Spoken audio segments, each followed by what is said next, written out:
Bonjour, je m'appelle Greg West. Je suis américain d'origine, naturalisé français en 1990 et mon accent et les erreurs de français que je commets s'expliquent par cela.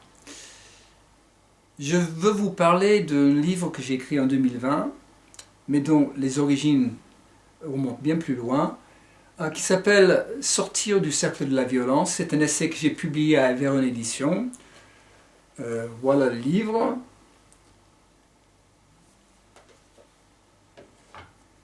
Ce livre sort de mes expériences à moi, de mes réflexions sur la violence dans notre monde, de mes études. J'ai fait des études d'histoire, d'économie, d'écologie, philosophie, psychologie, communication. J'ai passé longtemps à l'université.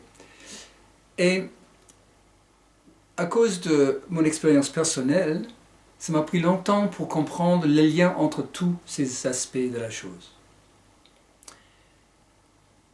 J'ai subi la violence dans le cadre familial, et psychologique et physique.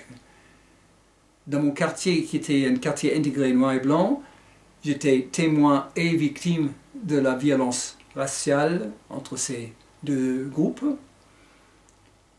J'ai aussi vécu ma jeunesse pendant la guerre du Vietnam, où j'ai vu le gouvernement américain tuer 3 millions de personnes au Vietnam, alors qu'ils soutenaient une dictature.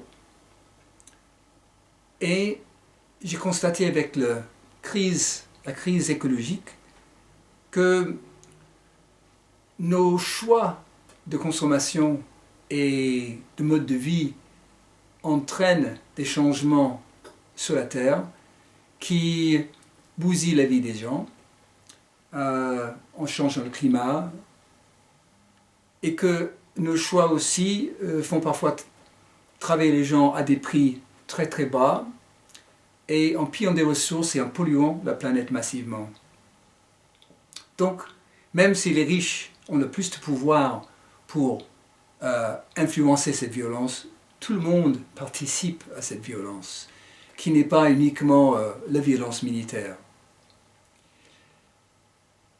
J'ai fait beaucoup de choix dans ma vie personnelle pour essayer de lutter contre cette violence. Je suis militant depuis très longue date, et ceux qui sont militants savent que ce n'est pas une mince affaire d'être militant. Ça demande beaucoup d'esprit de compromis et de sacrifice même, ou bien de faire des choix qui vont pas dans le sens d'un plaisir immédiat en tout cas. Et j'ai choisi d'être enseignant plutôt que d'un métier où j'aurais pu gagner beaucoup plus d'argent, parce que je trouve que c'est important de changer le système éducatif. J'en parlerai un tout petit peu tout à l'heure, ce que j'ai fait et ce que je pense qu'on devrait faire pour changer le système d'éducation. J'ai été très actif dans l'écologie. J'ai isolé ma maison, je me déplace quasiment toujours en vélo, je suis végétarien. J'étais actif, beaucoup moins aujourd'hui, mais j'étais très actif dans les mouvements pour la paix et contre la discrimination sexiste et raciste. Et je pourrais continuer comme ça un bon bout de temps. Mais vous pouvez trouver plus de détails, dans le livre. Dans le livre, justement, je commence par parler de ce qui rend le changement urgent. En fait, avec la surpopulation de notre planète, on est bientôt 8 milliards, la ponction des ressources qui est complètement intolérable, la consommation extrêmement élevée, les inégalités sociales qui sont scandaleuses, la destruction des espèces, des habitats et la modification du climat qui sont probablement irréversibles, la vente des armes à n'importe qui, juste pour gagner du fric à court terme, et la séparation croissante entre les humains et la nature, plus le problème d'éducation que j'ai déjà évoqué. Ces problèmes sont tels que la violence devient de plus en plus grave aujourd'hui.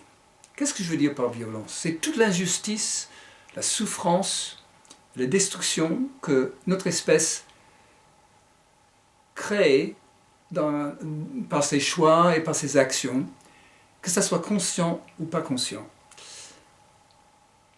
Et cette violence s'est exprimée à travers l'histoire de l'humanité par différentes formes de domination. La domination des riches sur les pauvres, dans le système féodal, dans le système capitaliste, dans le colonialisme. La domination des hommes sur les femmes, la domination des blancs sur les noirs, aux États-Unis notamment, mais aussi dans les colonies, ailleurs. La domination des adultes sur les enfants, la domination des religions de la majorité sur les religions minoritaires, comme les catholiques contre les protestants, ou en Afrique du Nord, les musulmans contre les autres religions à l'époque. Et puis la domination des êtres humains sur la nature, qui réagit actuellement et qui ne va pas se laisser faire, mais ça va être dur pour nous. Une fois qu'on a vu toute cette domination, qui s'est empirée avec la révolution industrielle et la technologie qui rend ça beaucoup plus puissant, de plus en plus puissant, on se rend compte qu'on va dans le mur. On va dans le mur de plusieurs façons. Et on s'attend toujours à ce que les pauvres acceptent cette domination et cet écrasement, et que quand on demande un effort même pour l'écologie, on demande aux pauvres de faire l'effort, alors que les riches ne font pas du tout l'effort, et c'est eux qui sont les plus pollueurs et les plus destructeurs de la planète. Bon, c'est sûr que les pauvres qui consomment, s'ils ne sont pas trop pauvres, eux aussi participent à ce massacre. Donc comment faire en sorte pour que ça change? Alors, d'abord, il faudrait voir qu'il y a des croyances qui bloquent le changement. Beaucoup de gens pensent, si on fait croître l'économie assez, il y aurait assez de richesses pour tout le monde. En fait, il y a déjà assez de richesses pour tout le monde. Simplement, ce n'est pas partagé. Et la croissance va consommer encore plus de ressources, très probablement. Et ça va encore aller dans la poche des plus aisés. Donc, ça ne va pas résoudre le problème des inégalités. Il y en a d'autres qui disent que la propriété nous donne tous les droits sur ce qu'on possède. Moi, j'ai acheté, donc j'ai le droit de tout faire. Je peux piller, je peux polluer, et je n'ai pas besoin de partager. Alors que la terre était là avant nous. Donc cette propriété était souvent acquise de manière illicite, par les guerres, par le vol, par la manipulation, par la vente ou l'achat plutôt avec de l'argent mal gagné. Donc c'est pas du tout évident que la propriété soit une notion à ne pas remettre en cause. Puis il y a l'éducation, où beaucoup de gens pensent que un bon système d'éducation, on a déjà mis assez d'argent là-dedans, il faut mettre de l'argent ailleurs. Sauf que l'éducation, c'est la base de tout. Et actuellement, dans les systèmes d'éducation, il y a très peu de plaisir dans l'apprentissage pour les élèves. Beaucoup d'abstraits, ils n'ont pas beaucoup d'autonomie, ni créativité. Il n'y a pas de démocratie, les élèves n'ont pas trop un mot à dire sur ce qui se passe dans leur éducation, et ça dure pendant 12 ans minimum. Il n'y a pas beaucoup d'apprentissage pratique, pour faire la cuisine, pour utiliser un ordinateur, pour faire un régime, savoir faire un régime alimentaire équilibré, pour s'occuper de sa santé, pour savoir communiquer avec ses enfants un jour afin de les élever correctement. Et donc, tous ces manques dans l'éducation mènent à une forme d'aliénation des jeunes, où ils sentent que c'est même plus leur vie, parce que les autres leur imposent toutes ces choses. Donc, il y a une sorte de manque de sens. Ou bien, ils se coulent dans le moule et deviennent des consommateurs un tout petit peu aveugles, qui font n'importe quoi pour le plaisir immédiat, et ils ne s'occupent plus des autres. En tout cas, leur envie d'investir dans la vie citoyenne est écornée du fait que ils n'ont pas eu cette occasion de faire jeune. Et des choses qu'on n'apprend pas jeune, quand on est adulte, quand on est un vieux chien, c'est plus compliqué. Mais il y a beaucoup d'autres croyances qui bloquent le changement, et j'en évoque une quarantaine dans le livre. Il y a d'autres obstacles encore, à part nos croyances, et l'avidité de vouloir toujours plus. Moi aussi, je veux toujours plus. Mais il faut choisir des plaisirs compatibles avec la survie de l'espèce et de la planète.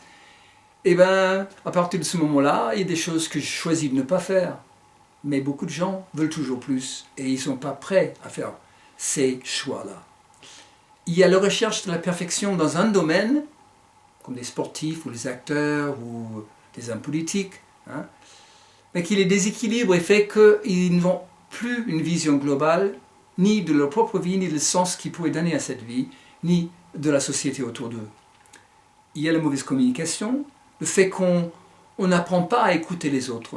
On est dans le jugement, on est dans le conseil, on a notre propre radio mentale qui est allumée et qui nous empêche d'entendre ce que les autres ont sur le cœur.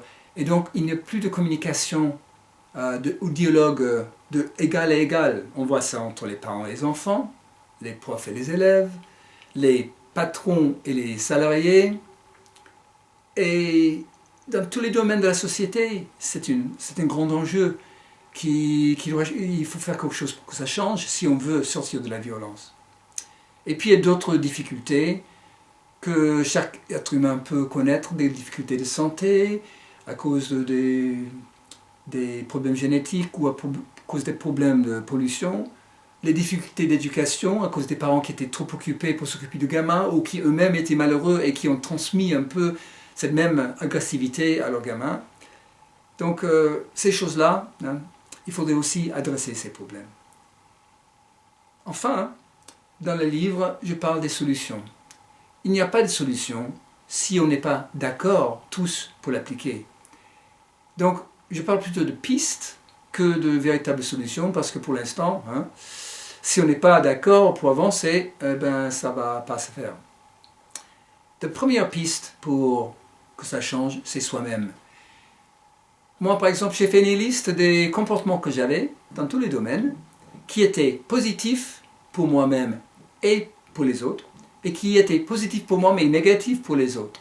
Genre, si je conduis ma voiture, ça pollue, même si ça m'a permis d'aller plus rapidement. Si je consomme de la viande, ça consomme beaucoup plus de place, beaucoup plus d'énergie, beaucoup plus d'eau que de consommer la protéine végétale. Ça, c'est pas que je veux pas manger de la viande du tout, mais les quantités de viande qu'on mange devraient être modérées. Je boycotte certaines sociétés parce qu'ils vendent des armes.